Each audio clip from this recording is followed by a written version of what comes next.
بسم اللہ الرحمن الرحیم۔ غوث پاک اور سردار ڈاکو کا واقعہ۔ پیران پیر حضرت سیدنا شیخ عبدالقادر جیلانی رحمۃ اللہ علیہ جب حصول علم کے لیے اپنے گاؤں جیلان سے بغداد کے لیے روانہ ہوئے تو آپ کی والدہ ماجدہ نے آپ کو زاد راہ کے طور پر 40 دینار آپ کی گڈری میں سی دیے۔ چلتے وقت اپنے لختے جگر کو نصیحت کی کہ بیٹا خواہ کیسی مصیبت اور برے حالات تمہیں پیش آئیں، سچ کا دامن ہاتھ سے نہ چھوڑنا اور جھوٹ کے نزدیک بھی نہ جانا، کیونکہ راہ راست گوئی 1000 عبادتوں کی ایک عبادت ہے۔ سعادت مند فرزند نے عرض کی کہ اے والدہ، میں صدق دل سے یہ عہد کرتا ہوں کہ آپ کی نصیحت پر ہمیشہ عمل کروں گا۔ گھر سے رخصت ہو کر آپ رحمۃ اللہ علیہ بغداد والے ایک قافلے میں شامل ہو گئے، کیونکہ اس دور میں طویل بیابانی راستوں میں تنہا سفر کرنا ممکن نہ تھا۔ اثناء سفر میں ہمدان سے کچھ آگے قزاقوں کے ایک جتھے نے قافلے پر چھاپا مارا اور اہل قافلہ کا سب مال و اسباب لوٹ کر تقسیم کے لیے جمع کر دیا۔ سیدنا حضرت شیخ عبدالقادر جیلانی رحمۃ اللہ علیہ ایک طرف چپ چاپ یہ دردناک نظارہ دیکھ رہے تھے کہ ایک ڈاکو آپ کی طرف بڑھا اور پوچھا، کیوں میاں تمہارے پاس بھی کچھ ہے؟ آپ نے فرمایا، ہاں میرے پاس 40 دینار ہے۔ ڈاکو کو آپ کی بات پر یقین نہ آیا اور آپ کی ہنسی اڑاتا ہوا آگے بڑھ گیا۔ اتنے میں ایک دوسرا قزاق آپ کی طرف آیا اور آپ سے وہی سوال کیا۔ آپ نے اسے بھی یہی جواب دیا کہ میرے پاس 40 دینار ہیں۔ آپ کی غریبانہ حالت کو دیکھ کر دوسرے ڈاکو نے بھی آپ کی بات ہنسی میں اڑا دی۔ ہوتے ہوتے یہ بات ڈاکو میں پھیل گئی اور ان کے سردار احمد بدوئی کے کانوں میں بھی یہ بات جا پہنچی۔ اس نے حکم دیا کہ اس لڑکے کو میرے پاس لاؤ۔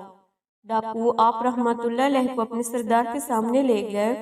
سردار نے آپ سے مخاطب ہو کر کہا، لڑکے سچ سچ بتا، تیرے پاس کیا ہے؟ حضرت نے بلا خوف اس بات کا جواب دیا، میں پہلے بھی تیرے 2 ساتھیوں کو یہ بتا چکا ہوں کہ میرے پاس 40 دینار ہیں۔ اس نے پوچھا، اچھا کہاں ہیں؟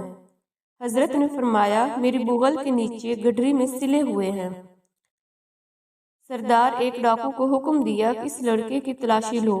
چنانچہ اس نے آپ کی گڈری ادھیڑ کر دیکھی تو اس میں واقع 40 دینار نکل آئے۔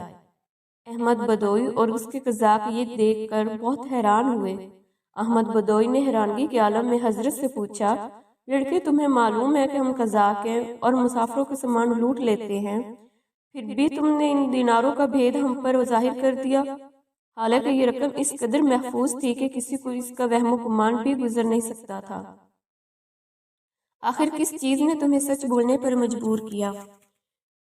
حضرت نے فرمایا، میری والدہ نے گھر سے چلتے وقت مجھے نصیحت کی تھی کہ ہمیشہ سچ بولنا۔ بھلا ان 40 دیناروں کی وجہ سے میں اپنی والدہ کی نصیحت کو کیوں فراموش کر دیتا اور اللہ تعالیٰ کو ناراض کر لیتا؟ حضرت کے الفاظ سن کر بدوئی بے حد متاثر ہوا اور اسی وقت اس پر رکت طاری ہو گئی۔ ندامت کے آنسوؤں نے اس کے دل کی سیاہی کو دھو ڈالا اور اس نے آہ بھر کر کہا، اے بچے، تم پر خدا کی ہزاروں رحمتیں ہو کہ تم نے اپنے ماں کے عہد کا خیال رکھا، لیکن حیف ہے مجھ پر کہ میں نے اپنی ساری زندگی اپنے خالق کا عہد توڑتے گزار دی۔ اے بچے، تم نے مجھے ہدایت کی راہ دکھا دی، اب میں رہتی زندگی تک کبھی کسی کو تکلیف نہیں پہنچاؤں گا۔ یہ کہہ کر وہ حضرت کے قدموں پر گر پڑا اور رہزنی کے پیشے سے تائب ہو گیا۔ اس کے ساتھی نے جب یہ منظر دیکھا تو سب بے یک زبان پکار اٹھے، اے سردار، ہم بھی اس برے پیشے سے توبہ کرتے ہیں۔ تو رہزنی میں بھی ہمارا کائی تھا اور توبہ میں بھی ہمارا پیش رو ہے۔ چنانچہ انہوں نے لوٹا ہوا تمام مال قافلے والوں کو واپس دے دیا۔ سبق: اس واقعے سے ہمیں یہ سبق ملتا ہے کہ سچ ہے کہ ماں کی گود بچے کے لیے پہلا مدرسہ ہوتی ہے، یعنی پہلی تربیت گاہ ہوتی ہے۔ چنانچہ اگر ماں بچپن میں ہی اپنے بچے کی اخلاقی تربیت کرے تو کوئی بات نہیں کہ وہ آگے چل کر شیخ عبدالقادر جیلانی بنے۔ لہٰذا اس واقعے سے ہمیں سب کو، خصوصاً ہماری ماؤں بہنوں کو خاص طور پر یہ سبق حاصل کرنا چاہیے۔ اللہ تعالیٰ ہمیں عمل کرنے کی توفیق عطا فرمائے، آمین۔